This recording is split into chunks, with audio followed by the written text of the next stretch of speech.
So it's my great pleasure to preach, to come up and do a lesson. I have something I brought for everybody, and it is a timer. I just started it. All right. So yeah, we'll keep it pretty long. But I'm very, very blessed, very lucky, and very serendipitous. I don't think there's any coincidence. My brother-in-law and my sister are in town visiting, and it was funny. I got a text from Daniel. I say, "Hey, you're supposed to teach on Wednesday. You want to teach on Sunday?" And I was like, yeah, sure. And then they're in town, and I asked them if they'd be willing to come to church, and they're wonderful human beings. And great. My sister's awesome. 3 great kids, 3 amazing children. Their oldest daughter is Katie. Reminds me a lot of Noelle. Her filter in life is "Where's the party?" They have twin boys, Noah and Brock are very similar. They're like, "Where's the fun? Where's the let's be boys?" And then they have Matthew, who reminds me a lot of me when I was that age. Very, very focused and very focused, and I would like to say he's super intelligent. I'm not going to say I was. All right? He's incredibly intelligent. So it's an incredible blessing to have them here today. And so I'm going to have you guys open your Bibles up to 2 Corinthians. And what's fun about having nephews is they kind of bring you a little younger, right? You got to get a little younger, because while Kelly may be a little older than I am, I'm getting old. Even though this baby face looks like I'm a baby, I'm not.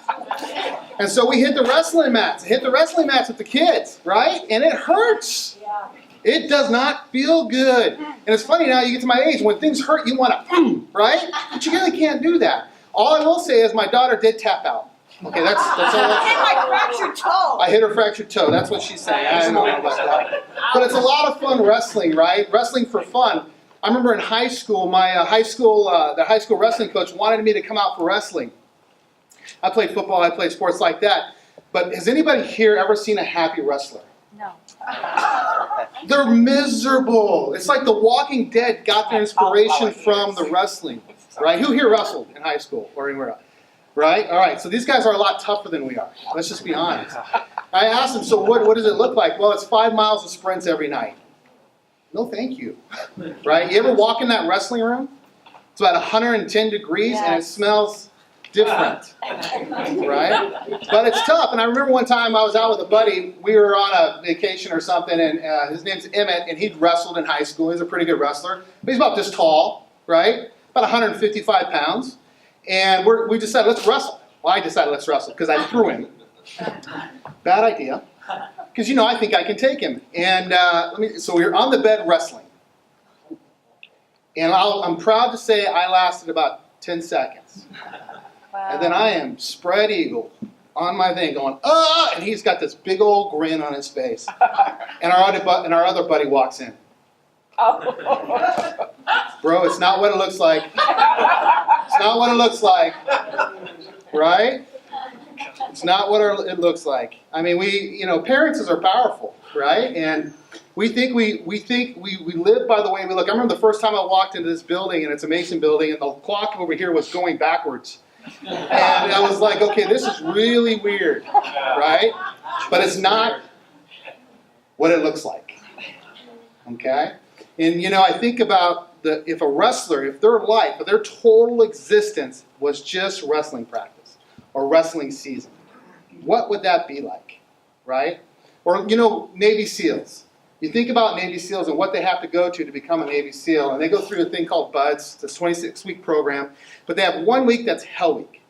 And in that Hell Week, they do everything they can to break their human psyche. Wow. Everything. And you watch it on TV, you're like, oh, I could do that. No, you couldn't. No, I couldn't. And I was reading an account of one of the SEALs, and he was talking about how important it was for him to remember it's just right now. It's just keep my focus right now. And this will end. And this will end. And there is a reward. And he talked about others who would just mentally break. Right? And I would have been one of those guys. Who they would do live fire drills, and the guys would just break thinking they were under real live fire. And they'd just run off, and they'd ring that bell.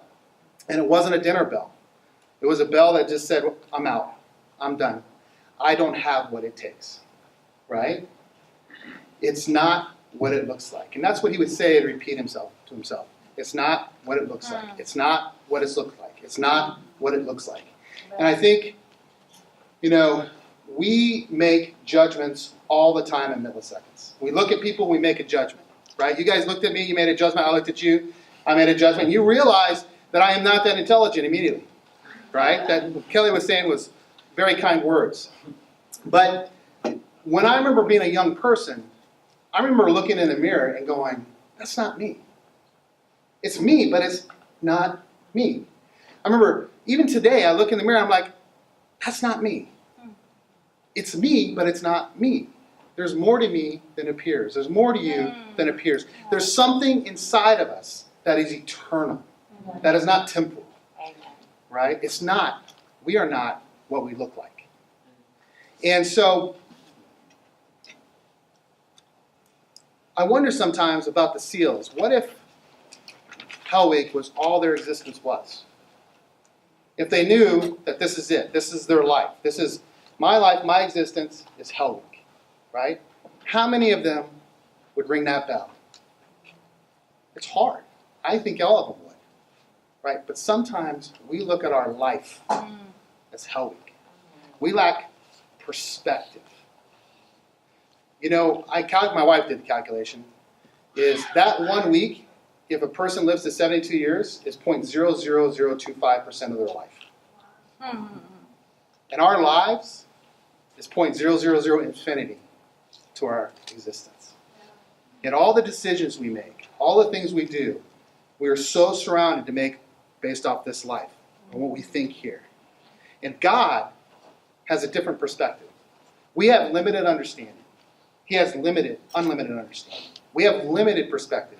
He has unlimited perspective. We have limited experience, and he has unlimited experience. But we find it very hard to use our reason with God. And what I mean by that is, if you don't think there's a God, then this is it. Your Hell Week is it.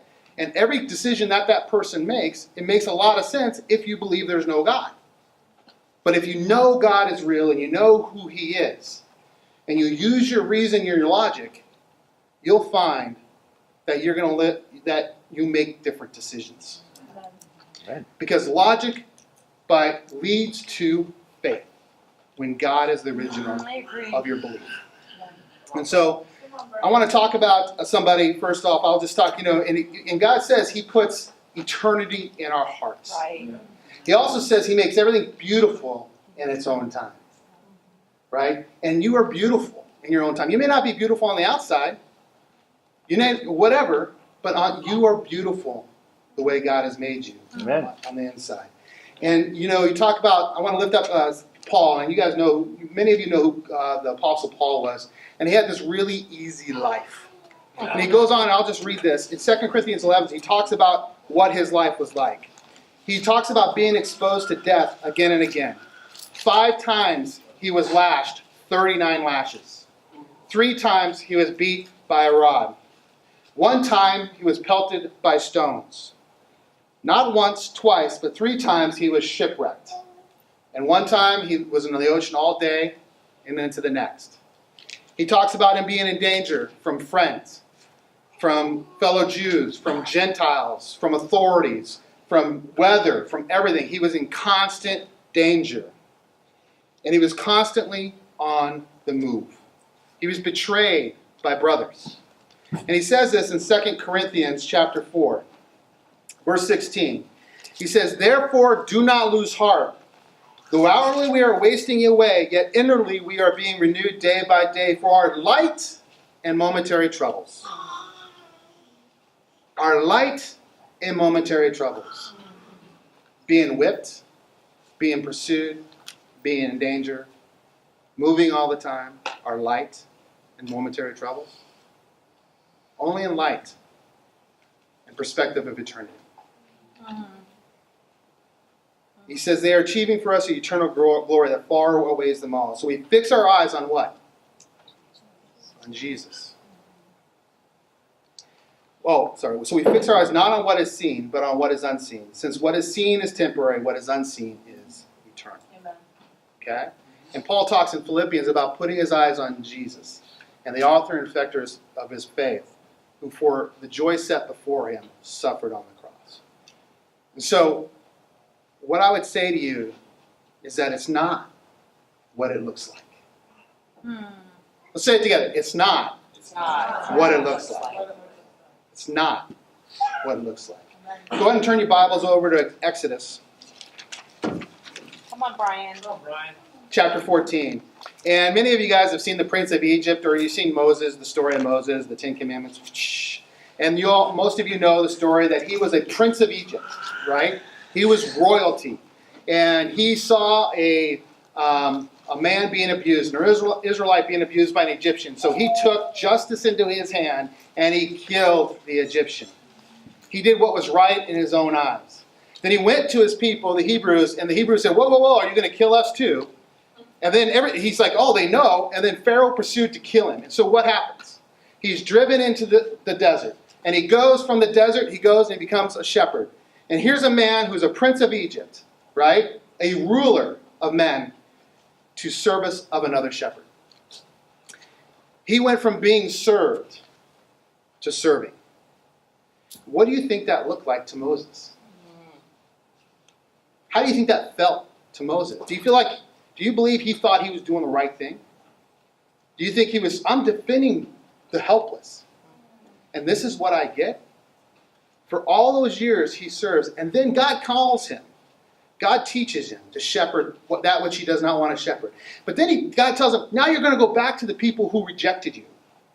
And you're going to be my voice. And Moses says, I don't want to go. No, I can't talk very good.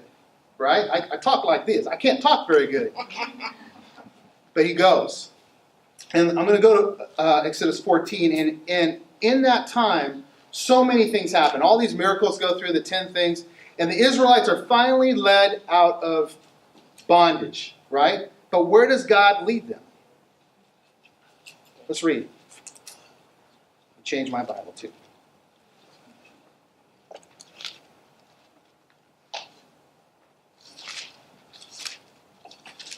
So verse 16, chapter 14. As Pharaoh approached the Israelites, looked up, and there were the Egyptians marching after them. They were terrified and cried out to the Lord. They said to Moses, was it because there was no graves in Egypt that you brought us to the desert to die? What have you done to us by bringing us out of Egypt? Didn't we say to you in Egypt, leave us alone, let us serve the Egyptians? It would have been better for us to serve the Egyptians than to die in the desert. You know, put yourself in their place, right? They've been slaves their whole existence, their lives. They see amazing things happen that God does. They leave them. They plunder the very people that have enslaved them. But now they look, and well, who's coming at them? Their past. Who's got the weapons? Their enemy. And who has their enemy's stuff? They do. And do they have a way out?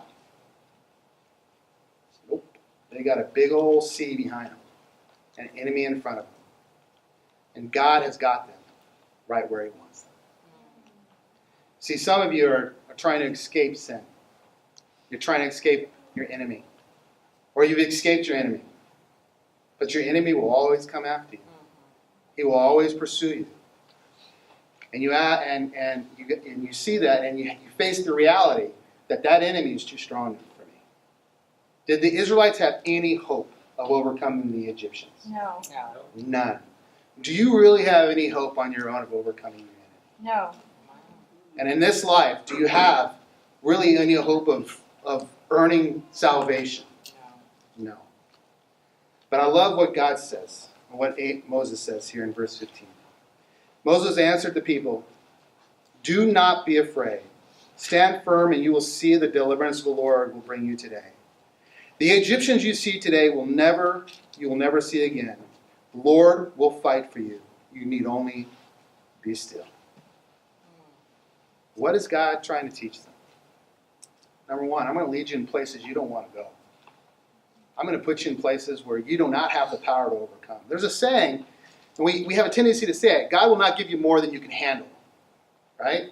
That's not in the Bible. No. The Bible teaches it's not true. God will give you way more than you can handle. Yeah. The Scripture says God will not give you more than will not allow you to be tempted more than you can bear. Right. But He will provide a way out for you to get out. So still, it's more than you can bear unless you take the way out. Right. Right? So God will put you in situations. that you have to turn to him. Absolutely. Or if you don't, you don't. You get killed by the Egyptians. You get overcome again by the enemy that hates you. Right? It's not what it looks like. The reality on the ground for them is they're dead. But the reality with understanding who God is that he's going to do something. Moses is like, he's going to do something. Yes. I don't know what it is. He's going to do something. And what does God do? He said, then I love this. In verse 15, he says, then he said to Moses, why are you crying out to me? It's almost like, why are you crying out to me? You know something's coming. Tell the Israelites to move on. Okay, where are they supposed to go? Raise your staff and stretch out your hand over the sea. We know the rest of the story. They walk through, the Egyptians are destroyed. And then they go into the desert. Who here has ever been in the desert? Now, have you ever been in the desert without water? No. It's miserable, right? It's hard. So they take the Israelites, and he takes them into the desert. And he leads them to this place where there's water, and the place is called Mara, or it's going to be called Mara, right? And he says, and they go for 3 days. Now, you remember, they have their wives, their children, everything they've stolen or plundered, everything they own, and they're in the desert. What is it like when your children are suffering? Miserable. What's it like when your wife is suffering? You're going to suffer, right? And they get to this place of the water, and it's, okay, we're just looking forward to this. We're just looking forward to this. Once we get there, we'll be able to drink. And they get there, and what? It's bitter. It's undrinkable. It's almost poison. How would you respond if you're in their shoes? Good. I'll tell you how I'd respond. That's right. Do it again, Noel. Ah! That's the normal response. Right? My wife's going to die. My family's going to die. We're going to die. How can God do this to us? Have you been in your life saying, God, how can you do this to me? How can you allow this to happen to me? How can this be going on? It's not what it looks like. And God throws the stick in and it's water and they're watered. And he's all through this. He is trying to teach them something. I'm going to ask you guys, what's he trying to teach them? Trust. Despite what you see. Despite the reality of life. Think of eternity. And trust him. Now, some of us, we get into impossible situations because of our own choices or sin. And we end up at a place where it's like, yeah, this is the natural consequence of what I've done. God hasn't let us there. We let ourselves there. Yeah.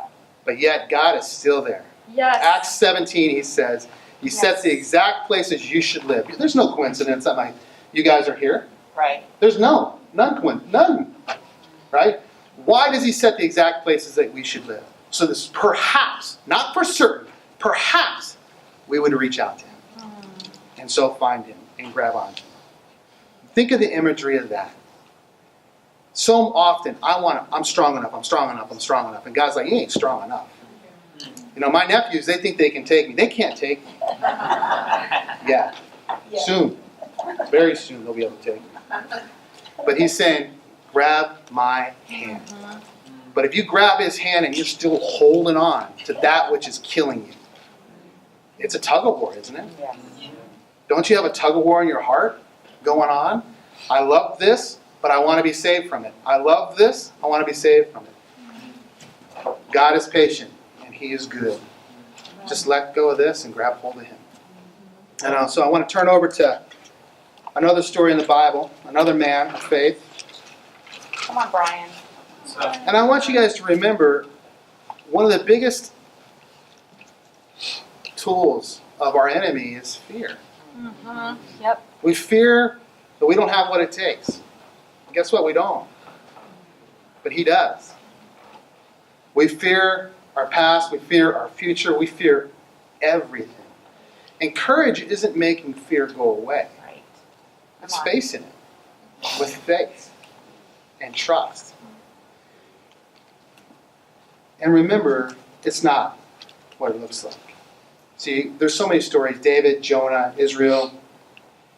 And I just have to say, God will call you to follow him. And at some point, God will send you where you do not want to go. Yeah. And you'll get to choose.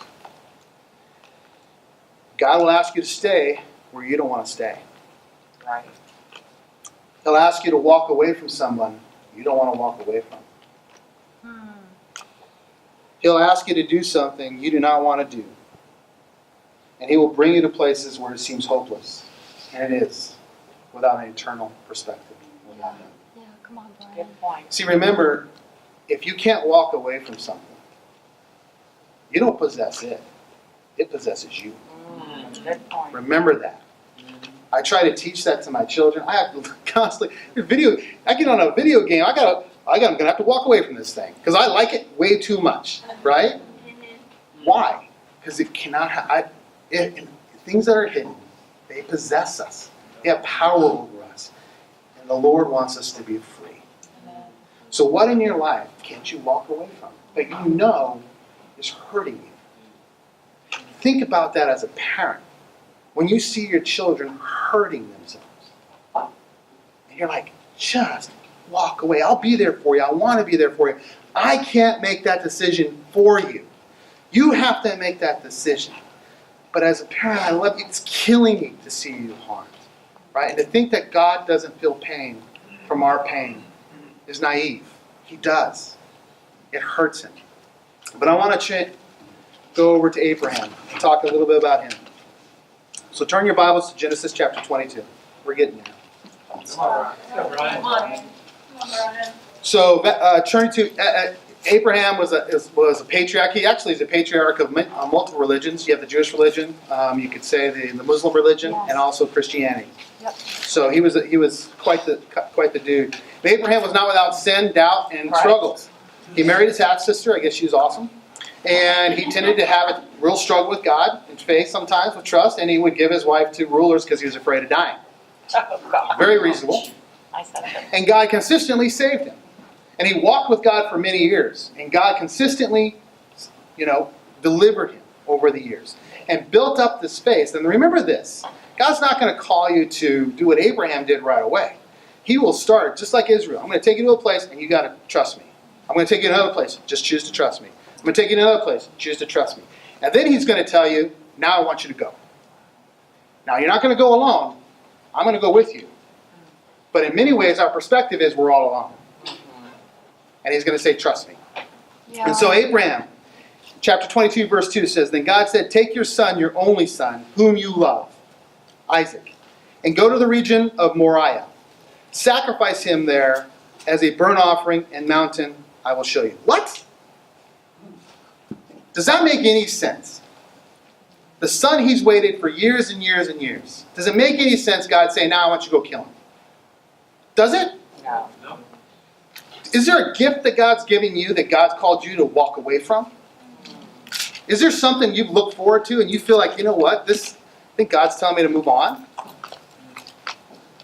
Does that make any sense? No.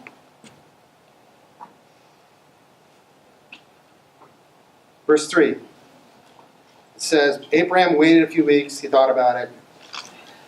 Really struggled with the thought. No. Nope. Early the next morning. This is a man who's been trained by God. Yep. Amen. Early the next morning, Abraham got up and loaded his donkey.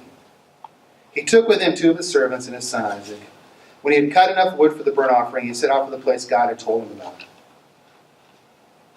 On the 3rd day, Abraham looked up and saw the place in the distance. I wonder what that felt like. Wow. What do you think those 3 days look like? Think Yeah. about the person you love the most. The thing that is so tender to you. That whatever it is. And you are going to destroy it. And it wasn't because you want to. It's because God wanted you to. What would that do to your heart? What was going through his mind? How was he being tempted? Right? And yet he keeps going. I can't imagine what he was going through. But it's not what it looks like, is it? He doesn't know what's going to happen. So verse 6, he says, Abraham took the wood for the burnt offering and placed it on his son Isaac, and he himself carried the fire and the knife. As the 2 of them went on together, Isaac spoke up and said to his father Abraham, Father? Abraham said, Yes, my son. Isaac said, the fire and the wood are here, but where is the lamb for the burnt offering? Wow. Can you imagine what that felt like? Wow. I can't imagine taking one of my children. That would have been unbelievable.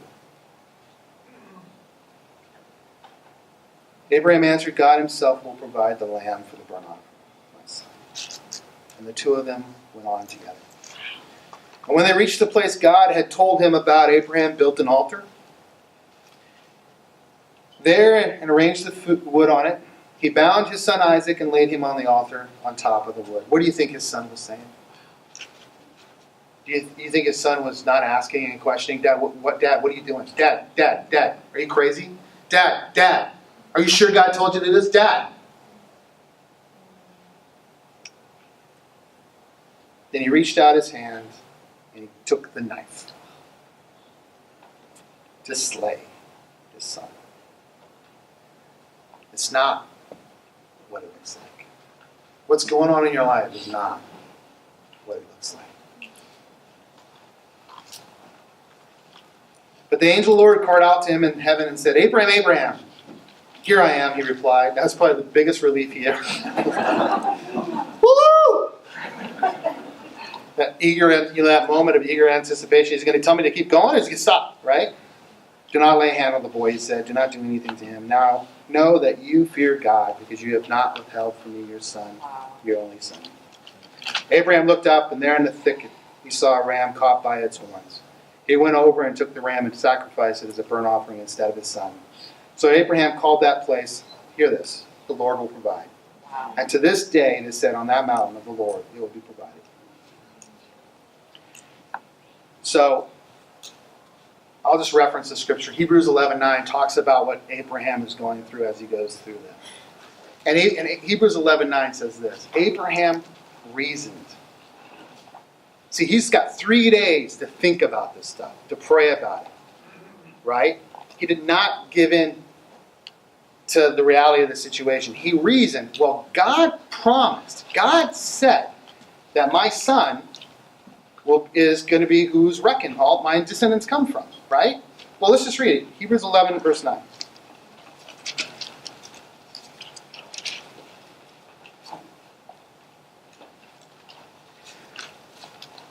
So he's talking about, we'll start in 8. By faith, Abraham, when called to go to a place he would later receive as his inheritance, obeyed and went, even though he did not know where he was going. By faith, he made his home in the promised land like a stranger in a foreign country. He lived in tents as did Isaac and Jacob, who were heirs with him of the same promise.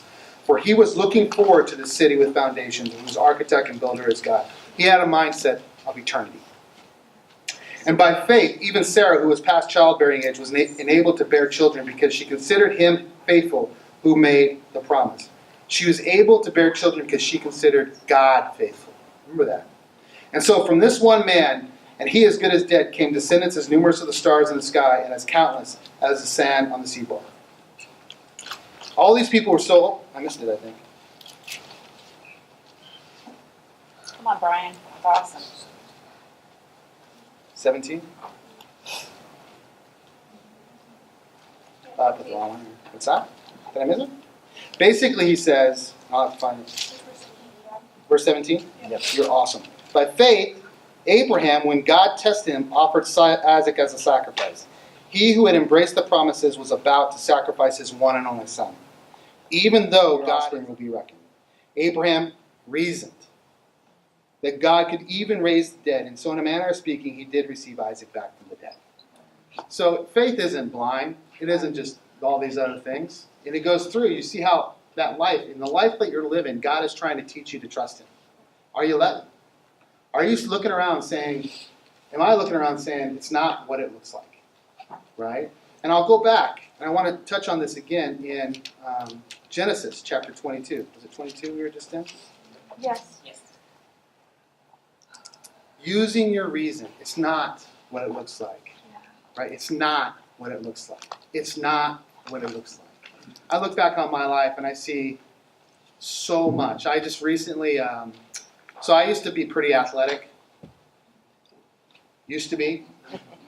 And I love sport. When I was a kid, my sister and I, we grew up different. I mean, not different, but from I would say a hard place. It's funny, we lived in Havre, Montana. Her room had an indoor air conditioner in the trailer we lived in. It was it a closet you lived in? Yeah, she slept in the closet, and it was cool in the winter. You could go in there, and it snowed in the room because there was a gap between the floor Oh my God. and that went outside, right? And so the wind came in, and it snowed in her room. And we grew up an interesting life, and I think about how God has worked in our lives in so many ways to change us and to help us. And I bring this up because, I got to finish up here. But Come on, sorry, come on. That's great. we come from a hard place, Yeah. right? We come from, a lot of you guys come from hard places. Some of you don't. And that's great too. But God has led both of us to places we need to be, to grow, Yes. and things. He led us through things. And I'll just say, so I grew up messed up. I was suicidal in 6th grade, blah, blah, blah, blah. I'd never been to a birthday party in my life when I was a kid. I didn't have one friend, right? I was very socially awkward. I was very messed up. I didn't know how to act. I walked on the football field, and the only thing I ever wanted as a kid was to play sports with other people, just to play. But nobody would let me play. Aw. I never played. I played twice in my life with other kids, and I got made fun of both times, right? I was a kid they put in right field, and when the ball came, I ran away because I was so scared, right? I walked on the football field when I was 8th grade, and I had a gift. And I think my sister could agree with that. I had a gift. It wasn't something I developed. It was a gift, right?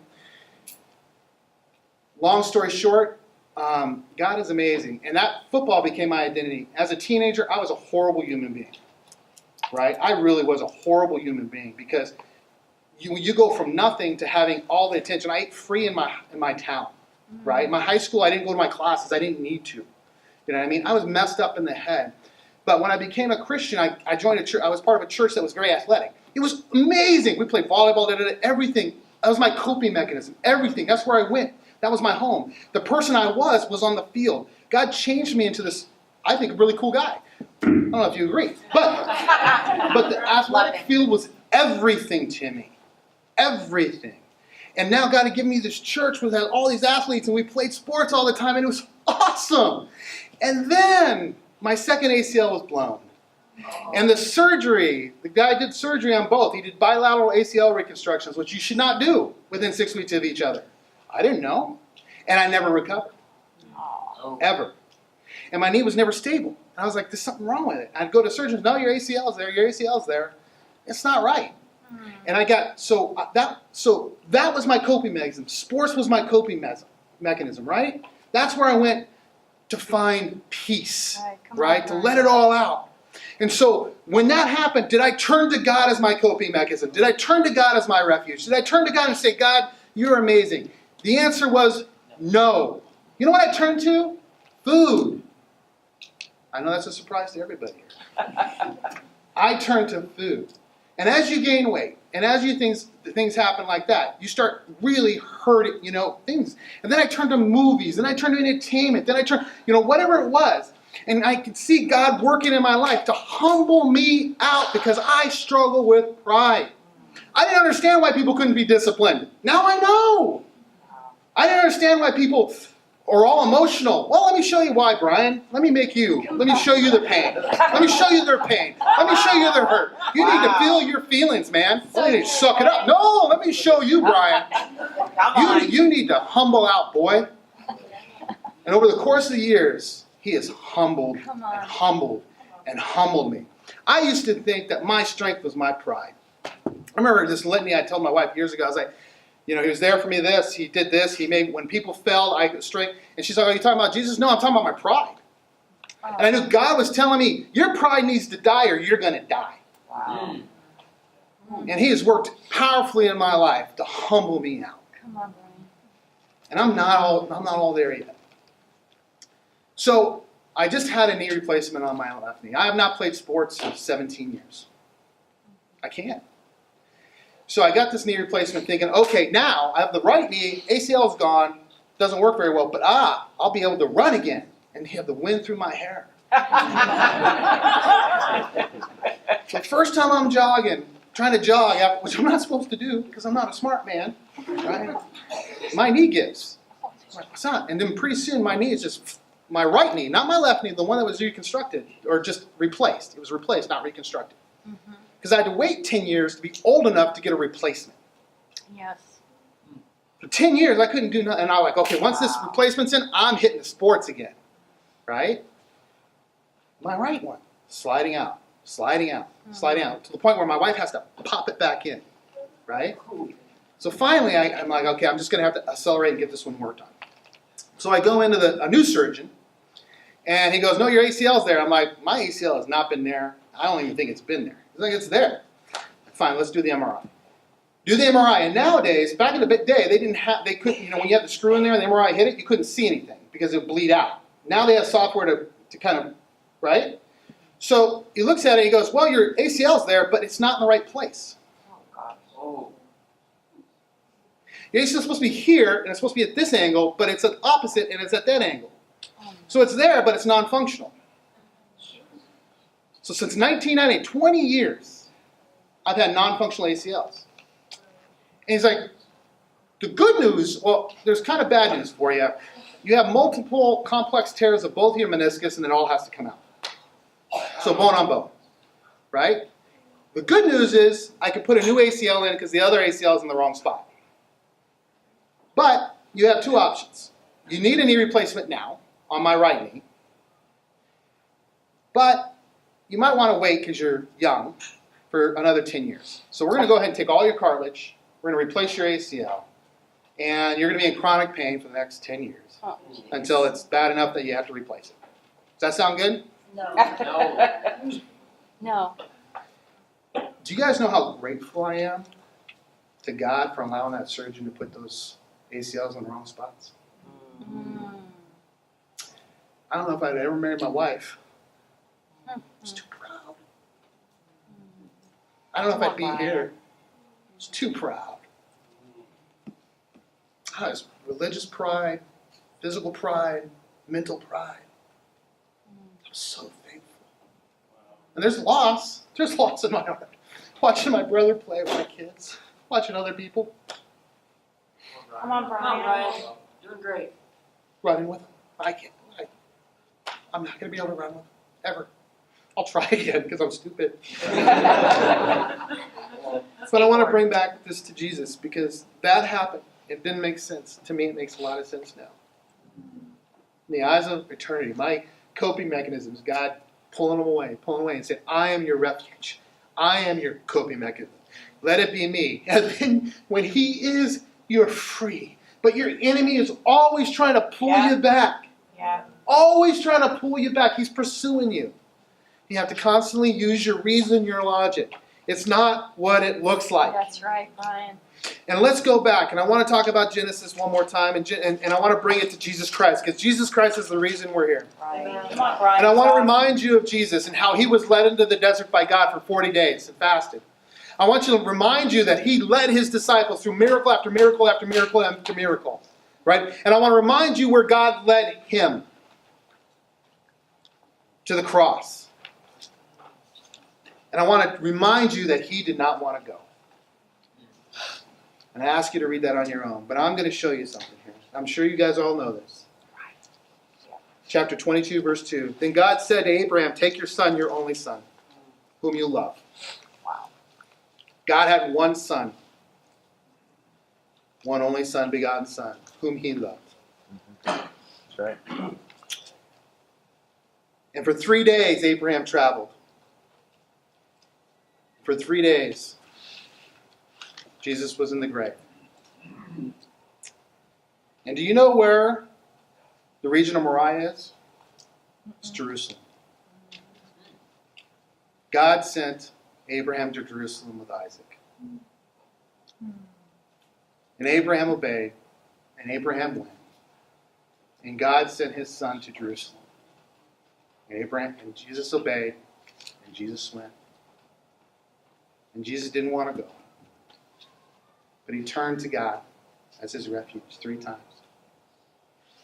And then he left there with courage, and he came forward. And when you look at this story, And last it says, on the mountain in Jerusalem, God provided for each and every one of us. So we can have a relationship with Him. Amen. God stayed Abraham's knife. But God did not stay His own hand. See, Isaac carried his own wood, his own cross. Did you guys see that? But Abraham carried the fire and the knife.